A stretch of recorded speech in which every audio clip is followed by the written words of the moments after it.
mapromote sa kanilang trabaho, sila ay mapopromote na. Amen ka!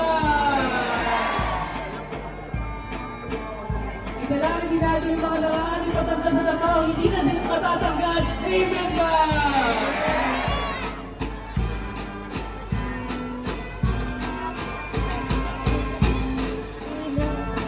Dalangin din natin yung mga mahal natin sa buhay, yung mga kamag-anak pamilya natin sa buhay na nag-iitaw sa kanilang pangarang-araw na pangailangan. Sila nawa ay tulungan ng may kapal at maging maunlad ang kanilang